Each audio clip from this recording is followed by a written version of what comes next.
Well, this is our first travel competition of the season, and we're heading to Las Vegas. The kids are very excited. I wanted to pick a fun location this year that we could have experiences in, and that's how I plan all of my gymnastics seasons. I like to have experiences not only for the gymnasts but for the families, and so we're super excited about this competition as it's our first to kick off 2022. My goal for our athletes at this competition is just to really get their feet wet again and do the best that they possibly can at this point in the season, since it is kind of the first major meet of the season that's a travel meet out of Ohio. I want them to obviously have a very good hit ratio and do their really best performance that they can at this point in the season, and we're going to build upon that moving forward.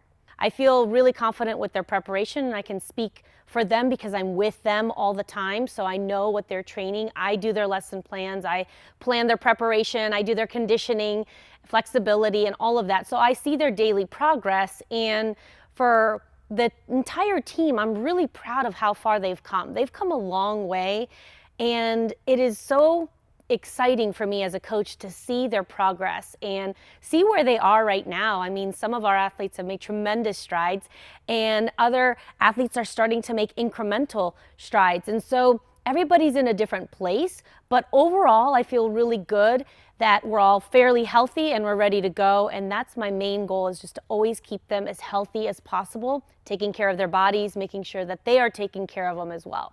This is not the one up. Okay, so push. Now go releve. Do you feel this locked when you're turning? I want you to always think of feeling that super tight. That's how you're going to press that back, okay?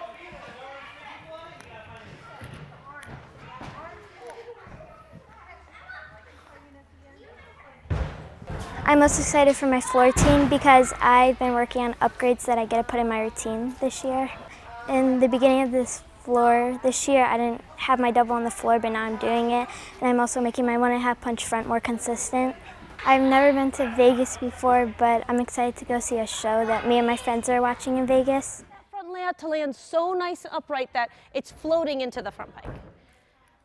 Nice, nice, good. Eyes up, okay? That was, you opened just at the right time, but you got to be ready for it, okay? It kind of startled you. Every day we have a pressure set on each event, so it's like you have to salute it like you were at a meet, and it really helps. It almost feels like you're at the meet, like when you're doing it. I'm really excited because I've never been to Las Vegas before, and so my mom is taking me to this show, and I'm not really sure what it's about, but I'm really excited to go. I believe the expectations of the gymnasts, and we have to ask them too, but I believe they just want to have a really solid performance and basically be the best that they can be at this competition. Just like any meet, you want to go in, you want to hit your events, you want to keep striving for those higher scores and higher numbers and polish. And really that's kind of how it goes with gymnastics. Every time you want to polish a little more, you want to hit, you want to make sure that those jitters don't get you off the beam. And it happens sometimes. So just calming the nerves down and knowing that they can do it. They've done plenty of numbers. The repetitions that they've done have prepared them. So I feel very confident that they are very prepared. Now it's a matter of how are they going to handle the nerves, the pressure, the excitement of this huge competition in Las Vegas, the new environment. There's so many varying factors on how well they're going to perform. Dominique has been preparing us so well. We do pressure sets almost every day so we can hit it under pressure and know we can hit that first routine that we have to put in front of the judge, and just hitting our routines and making sure we get all of our ratios good, so when we get to the meet, all we have to do is trust our training and hopefully we have a good meet. I'm a little nervous, but I'm more excited to just showcase our skills and everything we've been working on these past few months. I have a different tumbling pass on the floor and then a different leap pass on beam. Take it up, shoulders up, and eyes, and sharp.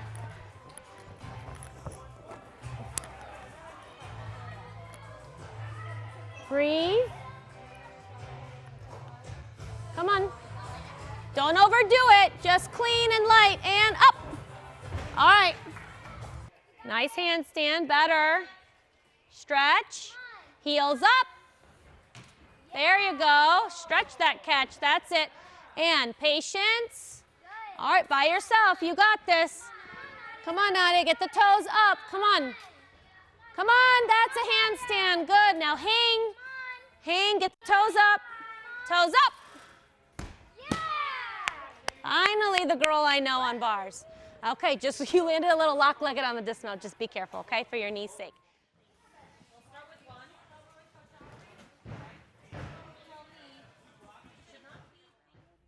I certainly believe that yoga is definitely something I fall back on in competition when I see the girls getting overly nervous or overly excited where they're having a tough time controlling that adrenaline.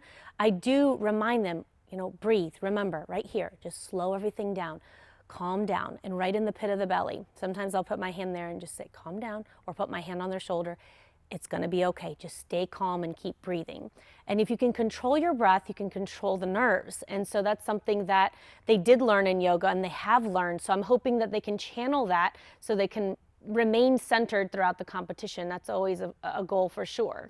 They're going to be exposed to a completely new type of audience, and I think that's going to be really great for them. So they're going to see athletes at all levels of difficulty as well. This is one of the biggest meets in the nation, so there's going to be a ton of competitors there, and it'll be interesting to see where athletes stack up against, that West Coast side of competition. We're getting a lot of gyms that we don't normally see from California, Nevada, Colorado, Utah. We're getting a lot of the West Coast gyms in there. For me as a coach now, it's so different than when I was an athlete. The fulfillment comes from seeing my athletes do better with each meet, just a little bit better, and showing those signs of progress and improvement. I get a lot of fulfillment just watching them grow and just seeing them reach milestones and reach new skill levels and skill sets and be better than they were a year ago. Those types of things make me feel really good for them, and to know that they're always growing. My main goal is I don't want them to remain stagnant. I want them to keep growing and make sure that they feel that growth, that they feel they're getting better. And sometimes in training there will be a little plateau where you kind of hit a little bit of a standstill for a period of time, and then you start to climb back up again. So I try to be very attentive to that, and sometimes those plateauing moments are when the child is growing or they're going through growth spurts, and so that can hinder their growth development. So you just have to be really attentive as a coach to see where your athlete is in their progress. All right, JoJo, they're starting to look better. I mean, most of them, I haven't seen you fall on one today. That's just what I caught. Oh, stay! Oh, you gave it away. Stay in the heel too. That one just went a little over. Don't drop the arms. As soon as you drop them, you'll step. There are some Olympic gold medalists that are gym owners, and some of my former teammates actually on the East Coast. We have JC Phelps, who owns her own gym in Indiana, and so I'll see her in our region when we go to regional competitions and nationals. And also on the West Coast, Amanda Borden owns a gym, so I'll see her possibly when I go out to the West Coast, and she was at nationals last year. So she has athletes at those higher levels as well. So it's pretty interesting that two of my former teammates are out on the scene as well, and they are Olympic gold medalists. So we all know that eyes are on us at all times because people want to see what we can produce. And they've been in the business a little bit longer than I have. So people know their track record, but I think people are starting to see mine, and I feel very strong in my skill set as a coach, and I feel that I'm always trying to develop and learn more. But I feel pretty confident that I'm very good as a technician. I'm really good at getting the athletes to understand how to build consistency and how to get them confident and go into meets prepared. I think that's one thing that I do very well, is prepare my athletes for competition and also teach them new skills. So those are some of my strengths. But of course, when you're an Olympic gold medalist, eyes are on you every time we go on the stage, right?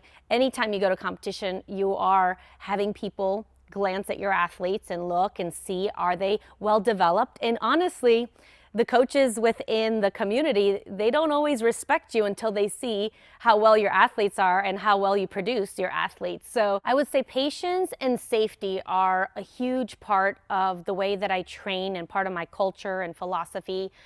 Nobody becomes a champion overnight, that's for sure. I do have a level 9 national champion from last year. I'm so proud of her, and she's gotten even better from last year to this year, and a lot of my gymnasts have.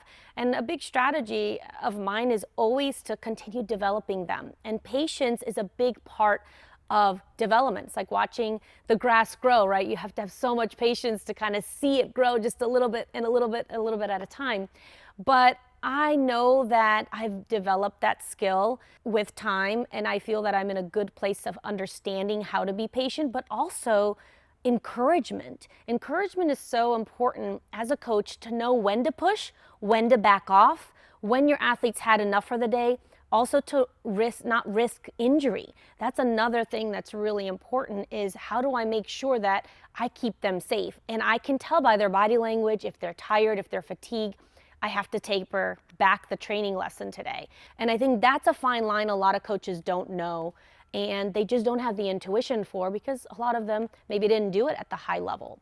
I'm not saying that they don't all have that, but I've seen many coaches push the athletes beyond the point where they did not understand when to stop them, and that's the point of injury and a point of no return. So for me, safety and the risk factors are really front and center when I teach, and making sure that they can handle the assignment and I push them hard enough to get the results that they want, but also to make sure that I'm taking care of them along the way. That's very important to me.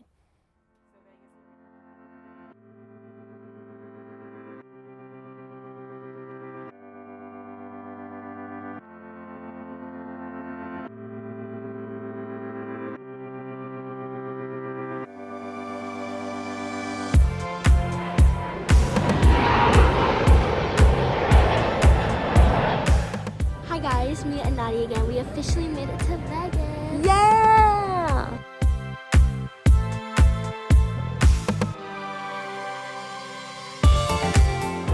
Hey guys, so we're at the bowling alley at the hotel, and I'm gonna win. No, you're not.